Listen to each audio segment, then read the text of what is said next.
ದೀಕ್ಷಾ ಈಗ ಸಂಪರ್ಕದಲ್ಲಿದ್ದಾರೆ. ದೀಕ್ಷಾ, ನೀವೀಗ ಬಸ್ ಸ್ಟ್ಯಾಂಡ್ ನಲ್ಲಿ ಇದ್ದೀರಿ, ಮೆಜೆಸ್ಟಿಕ್ ಬಸ್ ಸ್ಟ್ಯಾಂಡ್ ನಲ್ಲಿ. ಪ್ರಯಾಣಿಕರಿದ್ದಾರಾ? ಯಾವ ತರಹದ ಕಷ್ಟಗಳನ್ನು ಎದುರಿಸ್ತಾ ಇದ್ದಾರೆ? ಬಸ್ಗಳಿದಾವ ಅಥವಾ ಸಿಕ್ಕ ಬಸ್ಗಳನ್ನ ಪ್ರಯಾಣಿಕರು ಹತ್ತುತ್ತಾ ಇದ್ದಾರಾ? ಏನಿದೆ ಈ ಬಗ್ಗೆ ಹೆಚ್ಚಿನ ಡೀಟೇಲ್ಸ್ ದೀಕ್ಷಾ? ಸರ್, ಪ್ರಯಾಣಿಕರು ಎಂದಿನಂತೆ ಇವತ್ತು ಬಸ್ ಸ್ಟ್ಯಾಂಡ್ಗೆ ಬಂದಿದ್ದಾರೆ. ಕೆಲವರಿಗೆ ಬಂದಿದೆ ಅಂತ ಗೊತ್ತಿದೆ, ಇನ್ ಕೆಲವರಿಗೆ ಬಂದ್ ಇಲ್ಲ ಅಂತ ಗೊತ್ತಿಲ್ಲ. ಸೊ ಇವತ್ತು ಬಸ್ ಸ್ಟ್ಯಾಂಡ್ ಅಲ್ಲಿ ಮಾತ್ರ ಕಂಪ್ಲೀಟ್ ಆಗಿ ಖಾಸಗಿ ಬಸ್ಗಳ ಹಾವಳಿ ಸ್ಟಾರ್ಟ್ ಆಗಿದೆ. ಕೆಎಸ್ಆರ್ಟಿಸಿ ಬಸ್ಗಳು ಕೇವಲ 1-2 ಇದೆ. ಇರೋ ಬಸ್ಗಳು ಕೂಡ ಕಂಪ್ಲೀಟ್ ಆಗಿ ಫುಲ್ ಆಗಿದೆ. ಉಸಿರಾಡೋದಕ್ಕೆ ಜಾಗ ಕೂಡ ಇಲ್ಲ. ಆದ್ರೆ ಕೆಲವರು ಪ್ರಯಾಣಿಕರು ವಿಧಿ ಇಲ್ಲದೆ, ಹಣ ಇಲ್ಲದೆ ಕೆಎಸ್ಆರ್ಟಿಸಿ ಬಸ್ಗಳನ್ನೇ ಹತ್ತುತ್ತಾ ಇದ್ದಾರೆ. ಕಾರಣ ಖಾಸಗಿ ಬಸ್ಗಳ ವಸೂಲಿ. 200 ರೂಪಾಯಿ ಟಿಕೆಟ್ ಇದ್ರೆ 400 ರೂಪಾಯಿ ಟಿಕೆಟ್, 400 ರೂಪಾಯಿ ಇತ್ತು ಅಂದ್ರೆ 800 ರೂಪಾಯಿ ಟಿಕೆಟ್, ಕಂಪ್ಲೀಟ್ ಆಗಿ ಡಬಲ್ ಚಾರ್ಜಸ್ ಅನ್ನ ಮಾಡ್ತಾ ಇದ್ದಾರೆ.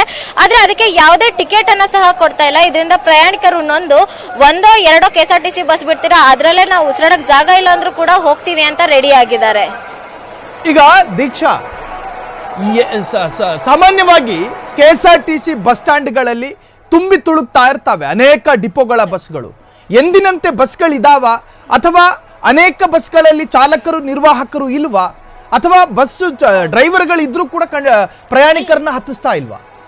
ನೀವೇನು ಗಮನಿಸಿದ್ರಿ ಅಲ್ಲಿ ದೃಶ್ಯಗಳನ್ನ? ಸರ್, ಬಸ್ಗಳನ್ನ ಕಂಪ್ಲೀಟ್ ಆಗಿ ಪಾರ್ಕ್ ಮಾಡಲಾಗಿದೆ. ಕಂಡಕ್ಟರ್ ಕೂಡ ಡ್ರೈವರ್ಗಳು ಕೂಡ ಬಸ್ ಹತ್ರನೇ ಇದ್ದಾರೆ. ಆದ್ರೆ ಬಸ್ಗಳನ್ನ ತೆಗೆಯುವಂತ ಕೆಲಸ ನಡೀತಾ ಇಲ್ಲ ಬಸ್ ಸ್ಟ್ಯಾಂಡ್ ಇಂದ. ಬಸ್ಗಳು ಕಂಪ್ಲೀಟ್ ಫುಲ್ ಆಗಿದೆ ಬಸ್ ಸ್ಟ್ಯಾಂಡ್ ಅಲ್ಲಿ, ಆದ್ರೆ ಬಸ್ಗಳನ್ನ ಆ ರೂಟ್ ಗಳಿಗೆ ಬಿಡ್ತಾ ಇಲ್ಲ. ಪ್ರಯಾಣಿಕರು ಕಂಪ್ಲೀಟ್ ಆಗಿ ಖಾಸಗಿ ಬಸ್ಗಳಿಗೆ ಹತ್ತುತ್ತಾ ಇದ್ದಾರೆ. ಸಿಬ್ಬಂದಿ ವರ್ಗದವರೇ ಖಾಸಗಿ ಬಸ್ಗಳಿಗೆ ಹೋಗುವಂತೆ ಪ್ರಯಾಣಿಕರಿಗೆ ಸೂಚಿಸ್ತಾ ಇದ್ದಾರೆ. ಹಾಗಾಗಿ ಪ್ರಯಾಣಿಕರು ಕೂಡ ಕೆಎಸ್ಆರ್ಟಿಸಿ ಬಸ್ನ ಇವತ್ತು ಯಾವುದೇ ಕಾರಣಕ್ಕೂ ಬಿಡೋದಿಲ್ಲ ಅಂತ ಖಾಸಗಿ ಬಸ್ಗಳಿಗೆ ಹತ್ತುತ್ತಾ ಇದ್ದಾರೆ. ಆದ್ರೆ ದರ ಡಬಲ್ ಇದೆ, ಆದ್ರೆ ಏನು ಮಾಡೋ ಪರಿಸ್ಥಿತಿಯಲ್ಲಿ ಪ್ರಯಾಣಿಕರಿಲ್ಲ ಇವತ್ತು. ಎಸ್ ದೀಕ್ಷಾ, ಅಲ್ಲಿ ಪ್ರಯಾಣಿಕರು ಸಾಕಷ್ಟು ಜನ ಇರಬಹುದು, ಅವರ ಬೇರೆ ಬೇರೆ ಸಂಕಷ್ಟಗಳು ಇರಬಹುದು. ಪ್ರಯಾಣಿಕರನ್ನ ಮಾತನಾಡಿಸುವಂತ ಪ್ರಯತ್ನ ಮಾಡಿ. ನಾವೇನ್ ಮಾಡೋದು? Private bus? Private bus. ನಾವು ಹಾಸನ ಹೋಗ್ತಾರೆ, ನಾವು ಇರ್ಷಾಗ ಹೋಗೋದು. 170 ರೂಪಾಯಿ ಟಿಕೆಟ್, ಇನ್ನು 400 ರೂಪಾಯಿ ಕೇಳಿದ್ರೆ ಇಲ್ಲಿಂದ ಕೊಡೋದು.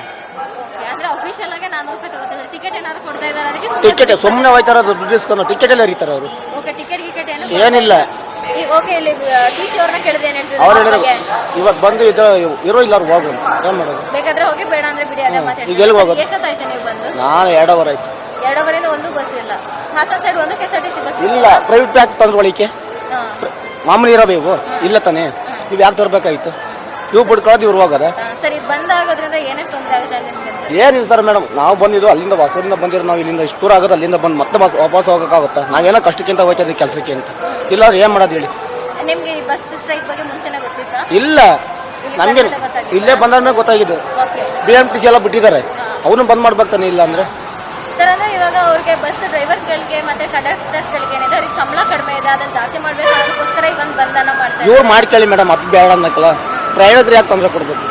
ನೀವೇ ಹೇಳಿ. ಸರ್ಕಾರ ಏನ್ ಮಾಡ್ಬೇಕು? ಅವ್ರು ಒಬ್ರು ಇಲ್ಲ ಇನ್ಯಾರು ಕೇಳೋದು ನಾವು? ಸರ್ಕಾರ ವೇಸ್ಟ್. Thank you sir. ನಾವು ಮಾಧ್ಯಮದವರು ಗಮನಕ್ಕೆ ತಂದಿರಿ. ನಾವು ಸಂಬಂಧಪಟ್ಟಂತ RTO ಅಧಿಕಾರಿಗಳ ಗಮನಕ್ಕೆ ತಗೊಂಡ್ಬಂದಿದ್ದೀವಿ. ಅದನ್ನ ಅವ್ರ ಗಮನಕ್ಕೆ ತಗೊಂಡ್ಬಂದಿದ್ದೀವಿ. ಈಗ ಕೆಎಸ್ಆರ್ಟಿಸಿ ಪರ್ಯಾಯ ಮಾರ್ಗವಾಗಿ ಖಾಸಗಿ ಬಸ್ಗಳನ್ನ ವ್ಯವಸ್ಥೆ ಮಾಡ್ತೀವಿ. ಕೇವಲ 4 ಗಾಡಿ ನಿಂತ್ಕೊಂಡಿಲ್ಲ ಸರ್, ಜನ ಗಂಟೆಗಟ್ಟಲೆಯಿಂದ ಕಾಯ್ತಾ ಇದ್ದಾರೆ. ಜನದಟ್ಟಣೆಯನ್ನು ನೋಡ್ಬಿಟ್ಟು ವಾಹನಗಳನ್ನ ಕಾರ್ಯಾಚರಣೆ ನಡೆಸ್ತಾ ಇದ್ದೀವಿ. ಸರ್, ನಿಮ್ಮ ಹೆಸರು, ನಿಮ್ಮ ಡೆಸಿಗ್ನೇಷನ್? ಅರುಣ್ ಅಂತೇಳಿ, ನಾನು ಹಿರಿಯ ವಿಭಾಗ ನಿಯಂತ್ರಣಾಧಿಕಾರಿ, ಕೆಂಪೇಗೌಡ ಬಸ್ ನಿಲ್ದಾಣ. ಬಸ್ ಬರುತ್ತೆ ಇಲ್ಲ ಅಂತಾನು ಹೇಳ್ತಿಲ್ಲ, ಬಂದಿದೆ ಅಂತ ಹೇಳ್ತಿದ್ದಾರೆ ಅಷ್ಟೇ. 2 ಅವರಿಂದ ವೇಟ್ ಮಾಡ್ತಾ ಇದ್ರೆ ನಿಮ್ಗೆ ಒಂದು ಬಸ್ ಇಲ್ಲ ಮೇಡಮ್. ಖಾಸಗಿ ಬಸ್ ನಿಂತಿದೆ, ಅದಕ್ಕೆ ಹೋಗಕ್ಕೆ ನೀವು ರೆಡಿ ಇಲ್ಲ? ಇಲ್ಲ ಮೇಡಮ್, ಅದು ಬರುತ್ತೆ ಅಂತ ವೇಟ್ ಮಾಡ್ತಿದ್ದೆ. ಅವ್ರು ಹೇಳಿದ್ರು ಬರುತ್ತೆ ಬರಲ್ಲ ಅಂತ ಕರೆಕ್ಟ್ ಆಗಿ ಹೇಳ್ತಿಲ್ಲ.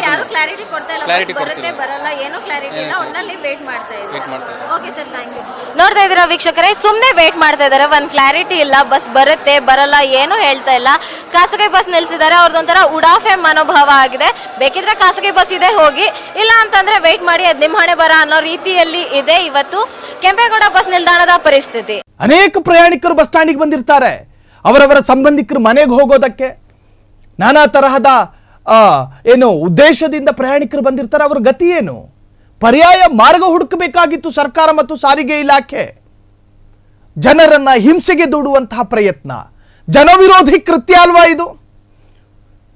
ಫ್ರೀಡಂ ಟಿವಿ ಜನಸಾಮಾನ್ಯರ ಶಕ್ತಿ ಎನ್ನುವಂತ ಟ್ಯಾಗ್ ಲೈನ್ ಅನ್ನ ಶೋಕಿಗೋಸ್ಕರನೋ ಅಥವಾ ಸೌಂದರ್ಯಕ್ಕೋಸ್ಕರನೋ ಇಟ್ಕೊಂಡಿರೋದಲ್ಲ. ಜನವಿರೋಧಿ ನಡೆ ಅಥವಾ ಜನವಿರೋಧಿ ನಿರ್ಧಾರಗಳು ಸರ್ಕಾರದಿಂದ ವ್ಯಕ್ತವಾದ್ರೆ ನಾವು ಅದರ ವಿರುದ್ಧ ಧ್ವನಿ ಎತ್ತುತ್ತೀವಿ. ಈಗಾಗಲೇ ನಮ್ಮ ರಿಪೋರ್ಟರ್ ಹೇಳ್ತಾ ಇದ್ರು, ಸಾಕಷ್ಟು ಪ್ರಯಾಣಿಕರು ಬೇರೆ ಬೇರೆ ಉದ್ದೇಶಗಳನ್ನ ಇಟ್ಕೊಂಡು ಒಂದಷ್ಟು ವರ್ಗಕ್ಕೆ ಪಾಪ ಇವತ್ತು ಮುಷ್ಕರ ಅನ್ನೋ ಅರಿವಿರೋದಿಲ್ಲ, ಆ ತಿಳುವಳಿಕೆನೂ ಇರೋದಿಲ್ಲ. ಕೋರ್ಟು ಏನು ಸೂಚನೆಯನ್ನ ಕೊಟ್ಟಿದೆ, ಜೊತೆಗೆ ಈ ಸಾರಿಗೆ ನೌಕರರು ಯಾವ ಇರಾದೆಯನ್ನ ಇಟ್ಕೊಂಡು ಮುಷ್ಕರಕ್ಕೆ ಕರೆ ಕೊಟ್ಟಿದ್ದಾರೆ, ಇದರ ಯಾವ ಪ್ರಾಥಮಿಕ ಅರಿವು ಇಲ್ಲದೆ ಬೇರೆ ಬೇರೆ ಉದ್ದೇಶಗಳಿಂದ ತೆರಿಗೆ ಕಟ್ಟೋ ಜನ ಪುಕ್ಸಟೆ ಬದುಕ್ತಾ ಇಲ್ಲ ರೀ. ರಾಜ್ಯದಲ್ಲಿ ಜನ ತೆರಿಗೆ ಕಟ್ತಾರೆ, ಎಲ್ಲ ತರಹದ ತೆರಿಗೆಯನ್ನು ಕೂಡ ಕಟ್ತಾರೆ, ಅವರಿಗೆ ಜೀವಿಸುವಂತಹ ಹಕ್ಕಿದೆ. ಹಾಗಾದ್ರೆ ನೀವು ಮಾಡಿದ್ದೇನು? ಸರ್ಕಾರ ಖಾಸಗಿ ಬಸ್ಗಳಿಗೆ ಅನುಮತಿ ಕೊಟ್ರಿ, ಅವರು ಹಾಡ ಹಗಲಿ ಸುಲಿಗೆ ಮಾಡ್ತಾ ಇದ್ದಾರೆ ಜನರನ್ನ. ಮಧ್ಯಮ ವರ್ಗದವರೇನು ಜೇಬ್ ತುಂಬ ಕಾಸಿಟ್ಕೊಂಡ ಬಂದಿರ್ತಾರೆ ಬಸ್ ಸ್ಟ್ಯಾಂಡಿಗೆ, ಕೇಳದಷ್ಟು ಕೊಡಬೇಕಂತೆ ದುಡ್ಡನ್ನ. ಇದು ಖಾಸಗಿ ಬಸ್ಗಳ ಮಾಫಿಯಾ ಅಲ್ವಾ? ಕ್ಷಣ ಕ್ಷಣದ ಸುದ್ದಿಗಳಿಗಾಗಿ ಫ್ರೀಡಂ ಟಿವಿ ಸಬ್ಸ್ಕ್ರೈಬ್ ಮಾಡಿ, ಲೈಕ್ ಮಾಡಿ ಹಾಗೂ ಫಾಲೋ ಮಾಡಿ. ಹೊಸ ಸುದ್ದಿಗಳ ನೋಟಿಫಿಕೇಶನ್ಗಾಗಿ ಬೆಲ್ ಐಕಾನ್ ಮೇಲೆ ಕ್ಲಿಕ್ ಮಾಡಿ.